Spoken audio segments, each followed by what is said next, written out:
Bismillahirrahmanirrahim. Welcome to my new class. This is chapter number 3, which is related to immunity, blood cell and their function. This chapter is for all my medical students who are studying in first semester. So in this chapter we will discuss all the relevant topic which are present in the curriculum. So the course content is and this chapter we will study about the red blood cell, white blood cell, platelets, composition of blood, plasma protein, blood groups, coagulation of blood, definition and classification of immunity, and what are antigens and antibodies. So we will discuss about all these relevant topics which are we will go according to curriculum. Now, what are red blood cells? So red blood cells are also known as erythrocytes. Human erythrocytes are red blood cells. These are the primary cellular components of the bloods.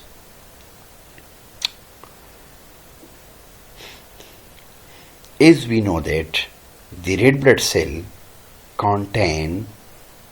consists of some particular type of proteins which are called hemoglobins, and these hemoglobins are responsible to transport oxygen to different parts of the body where there is need of oxygen. So this hemoglobin is responsible to carry oxygen to different tissues according to their needs. It carries oxygens. The red blood cell, they also remove the carbon dioxide from your body and transporting it to the lungs for you to exhale. As we know that during inspirations the oxygen is inhaled, and during expiration the carbon dioxide is exhaled, which is also called breathing. So it means during that process the red blood cells, so they are continuously circulate throughout the body. The red blood cells, now how red blood cells they are produced. So red blood cell, where red blood cells are produced. So red blood cell, they are made or they are produced in the bone marrow. As we know that all hematogenesis, the process of blood formations, they occur in the bone marrow. It may be in the form of red blood cell, it may be in the form of white blood cell, or it may be in the form of platelets. Now what is the main function of the red blood cell? So the red blood cell, they are responsible for different functions. The main job of red blood cell or erythrocyte is to carry oxygen from the lungs to the body tissue, and carbon dioxide is a waste product away from the tissue and back to the lungs.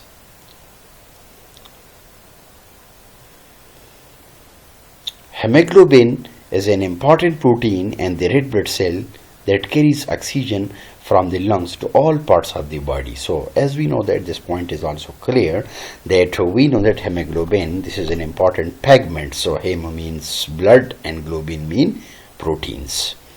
So actually hemoglobin is an important protein which is present in the red blood cell that carry oxygen from the lungs to all parts of the body.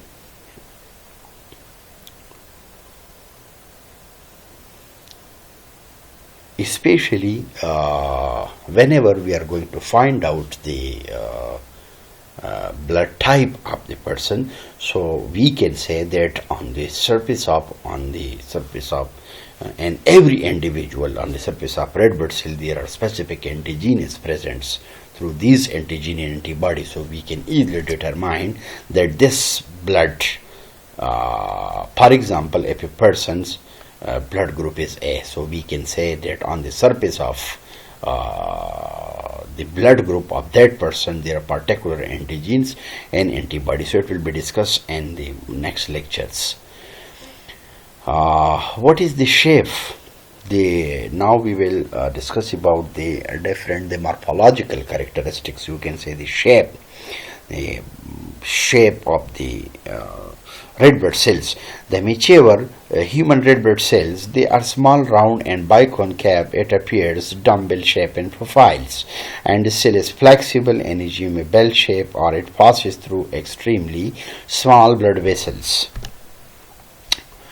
Now come towards the normal count. What is the normal count of red blood cells? So according to Leukemia and Lymphoma Society, the normal red blood cell range from -4.7 to 6.1 million cells per microliter. So this is the average calculated value, which is the normal count of RBC.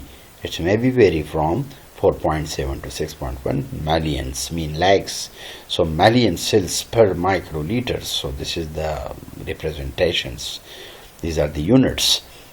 While the normal RBC red blood cell range for women who are not pregnant is 4.2 to 5.4 million per microliters. So they're talking about the normal range. So in case of different type of cycle, like menstrual cycles, so female, they always lose a lot of irons during menstrual cycle. So normally the concentration or the quantity, or you can say the count of RBC in women's, they are less than as compared to male. After that,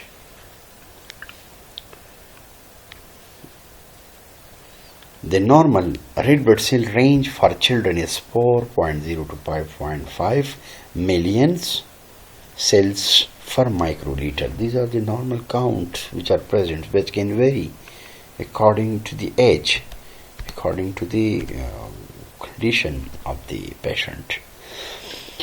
What is the normal life cycle of red blood cells? So human red blood cells, they are produced through a process named erythropoiesis. You know erythropoiesis. Erythropoiesis basically, so it is the process in which the red blood cell, they are produced, developing from gametted stem cells, hematopoietic stem cells, to mature red blood cells in about 7 days. When the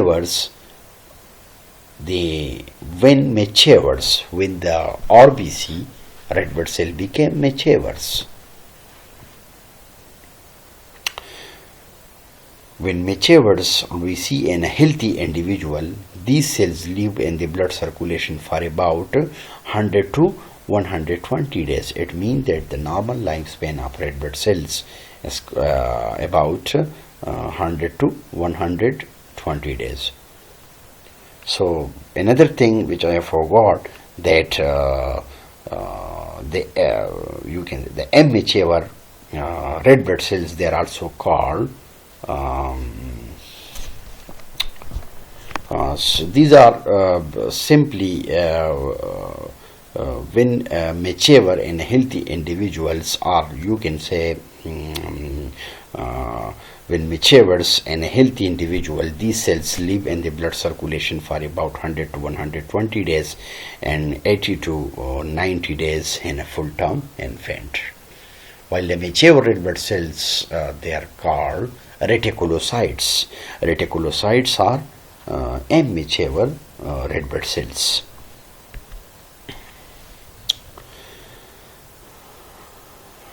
Look at here. This is the look at this figure.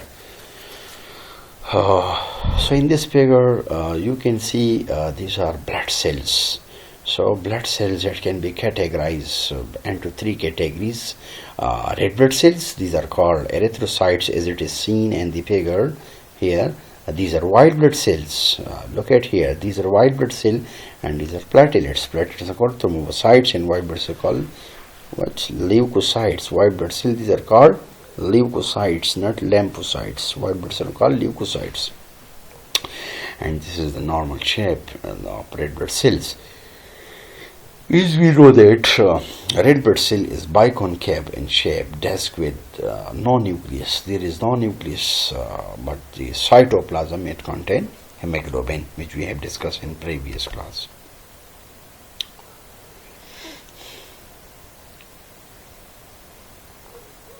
Now what is WBC? White blood cell or leukocytes. White blood cells, they are also called leukocytes, and these are the immune system cells that defend the body against infectious disease and foreign materials.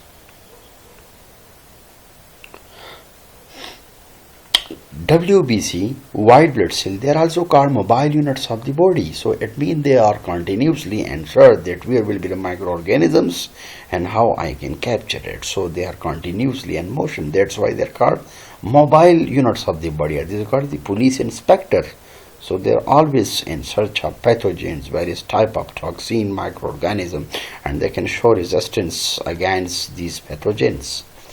So white blood cells are leukocytes. This is the immune cell that depends. These are the defender of your body. So it shows resistance against infectious agents, infectious diseases, and foreign materials.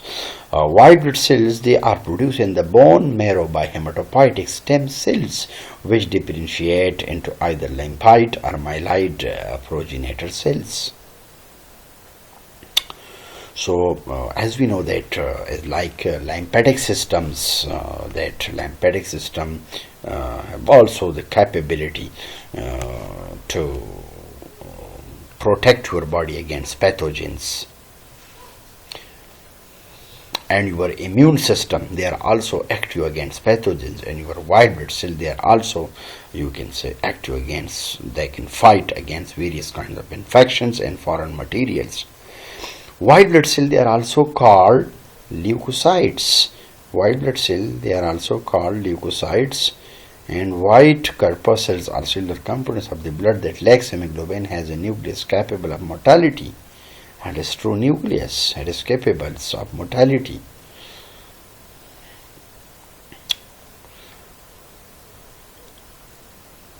Normally, the white blood cell, the general function of white blood cell, it defends the body against infections and disease by ingesting the foreign material and cellular debris by destroying infectious agents and cancer cells.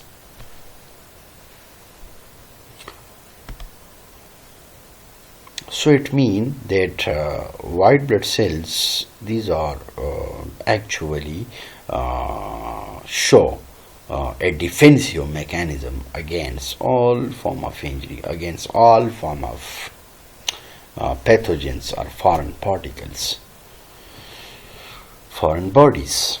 Now what is the shape and size of the white blood cells? These are the largest type of white blood cells and can be up to 20 micrometer in diameters.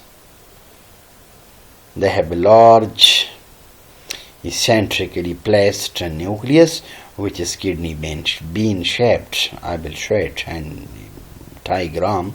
And they have abundant cytoplasm and some fine pink purple granules and cytoplasms.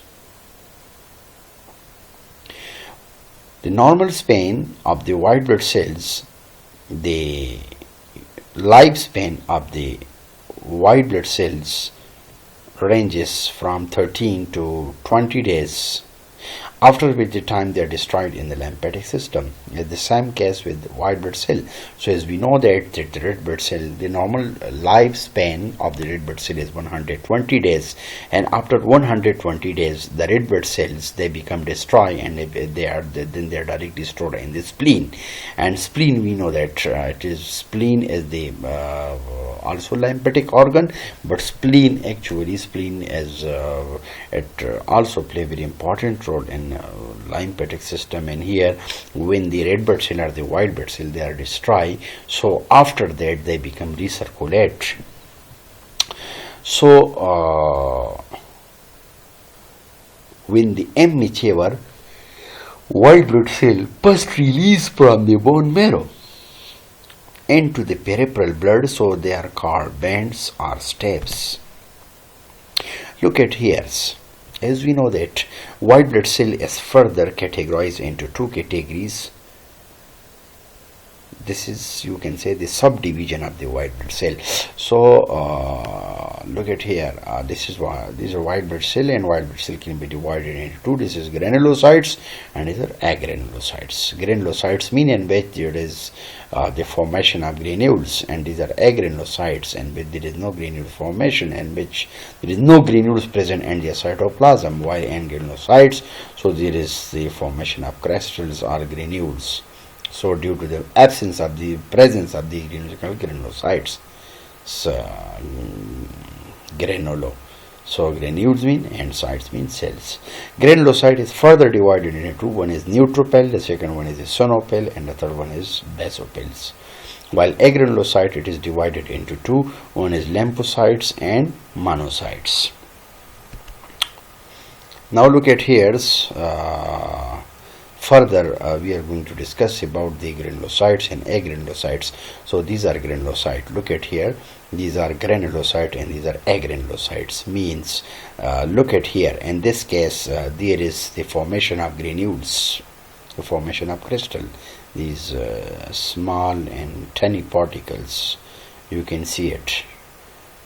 And here in this case, eosinophils, look at here, these are also in crystal form, and here look at, these are practically, you can see it, these are crystals. So these are granulocytes, eosinophil, neutrophils and basophil, these are granulocytes. Now neutrophil, they are responsible to phagocyting a bacteria and other pathogens. Mean neutrophil, they are responsible they have the capability to engulf the bacteria and the other pathogens with the help of phagocytosis. According to one reference that bacteria, so this white blood cell, it contains bactericidal agents and it can kill 100 bacteria in 1 minute. While in case of eosinophil, so eosinophil, these are, it come under the category of granulocytes, and these granulocytes, these eosinophils, they are responsible to control the mechanism associated with allergy. So whenever there is certain type of antigen antibody reaction, allergic reaction like hypersensitivity, so at that time these eosinophils play very vital and key roles. But eosinophil also come under the category of granulocytes. While in this case these are called basophil. So basophil, it contain histamine and heparin. So we know better that histamines, basically histamine, these are the chemical substances which is produced by the basophil and mast cells. As we know that, so it contain histamine and heparin. No, so it's also clear that heparin is actually anticoagulant. Heparin is anticoagulant.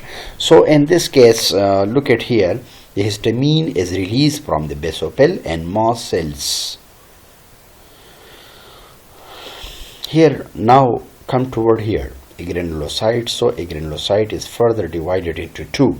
The first one is monocytes. Mono mean one and cyte mean cells, and these are called lymphocytes. So monocytes, they are also they are responsible for the phagocytosis here.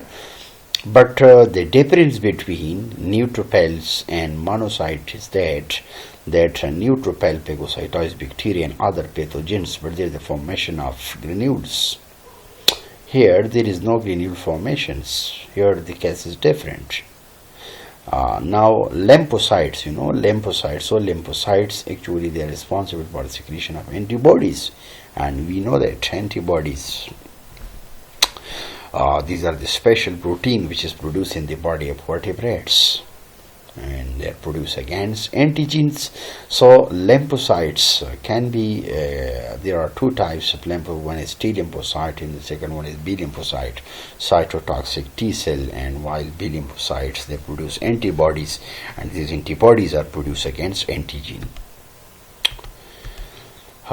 Look at here, these are form elements, platelets, leukocytes, and these are erythrocytes. This is the chart. So in this chart you can count it different percentage of the granulocytes in aggregate, and how much quantity, how much amount they are present in the blood cells.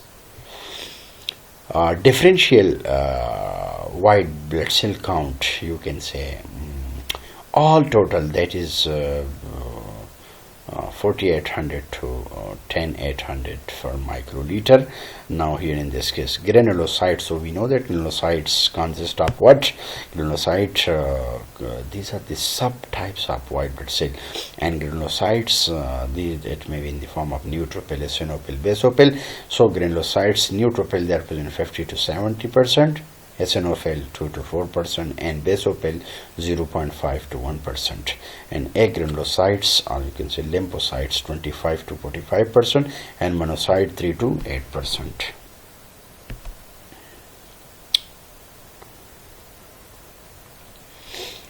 Now platelets. As we know that platelets, these are smaller than RBC. These are also known as thrombocytes. Platelets are the tiny blood cells that help your body from clots to stop bleeding. If one of your blood vessels get damaged, so it sends out signal to the platelets, and these platelets then rush to the site of damage and they form a platelet clot to fix the damage. So it means that whenever during inflammation, whenever there are certain kinds of inflammations or injury occur to your normal tissue, so after that, if any particular area of your body become inflamed, so these platelets, so they become active, and these platelets become rush out, and then it can goes toward the that area where the inflammation can occur, and then they form a plug, you can say clot, to fix the damage. So let's suppose in case of increase or decrease the platelet count, so there are multiple complications like thrombocytopenia. In case of thrombocytopenia, there is decrease the production of thrombocytes or platelets in the bone marrow. So definitely, let's suppose if there is low platelet count, so it means that your bleeding time and your clotting time, it will be automatically, it will be disturbed. So simple, the principal function of the platelet is to prevent bleedings. What is the total count of the platelets, thrombocytes? So the normal platelets count is, so look at here, is 150.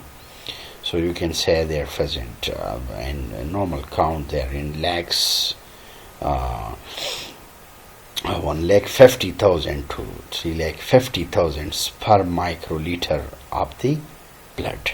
So this is the normal count, normal platelet count. Oh, this is very huge. Mean they are present in larger concentrations. This is the normal lifespan of the platelets. So the average lifespan of the circulating platelet is 8 to 9 days. So after 8 to 9 days, so just like red blood cell and white blood cell, they are destroyed and then they are stored in the spleen, and this process continues. Lifespan of the individual platelet is controlled by the internal apoptotic regulating pathway. All platelets, they are destroyed by phagocytosis in the spleen and liver. Look at this figures, this diagram. So this is what, look at here, these are red blood cells, erythrocytes, as it is shown in the figure, and these are white blood cells, and these are platelets.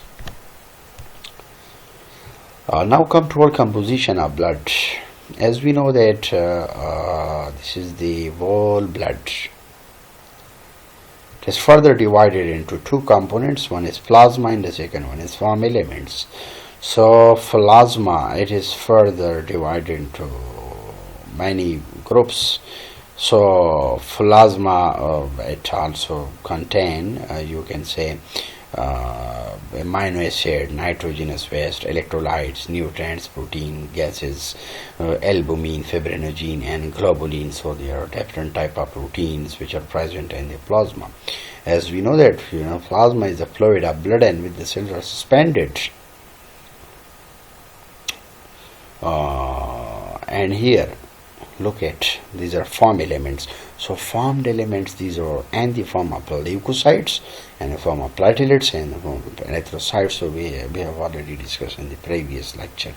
It is further divided into leukocytes. Leukocytes mean white blood cells. They are further divided into two. One is granulocytes and these are agranulocytes. And we have also discussed the normal percentage of the granulocytes, agranulocytes, like neutrophil, that and how much quantity and how much amount they are present in our blood.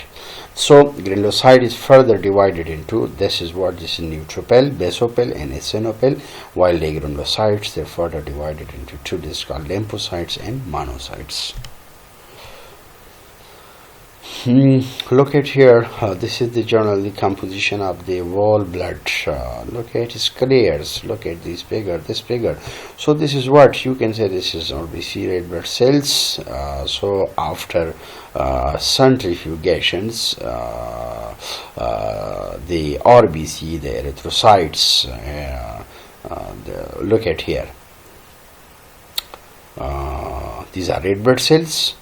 And look at this upper level, this contain plasma, and this one's the small area which is occupied by the white blood cells and platelets.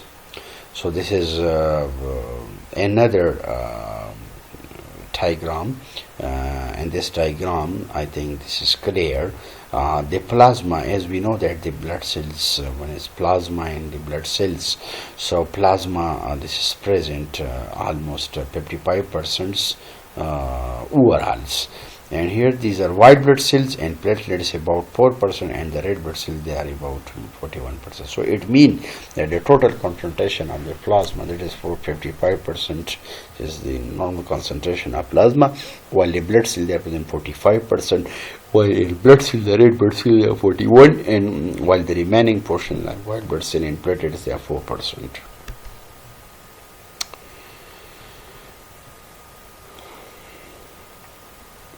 Now, what is plasma protein? So plasma protein can be defined as plasma protein, also termed the plasma protein. They are present in the blood plasma. For example, globulin makes up 38% of blood proteins and transport ions, hormone and lipids, which assisting in the immune functions. As we know that globulin, this is also protein, and albumin, fibrinogen, all these are protein. Fibrinogen comprises 7% of the blood protein. Conversion of fibrinogen into insoluble fibrin essential for blood clotting. You have two main types of blood plasma protein in your bloods. The first one is albumin. We know this is simple protein which has many important roles, such as providing amino acid for your body tissue and stopping fluid leaks. While in the second one is globulin, which help support your immune system, blood clotting and other vital function.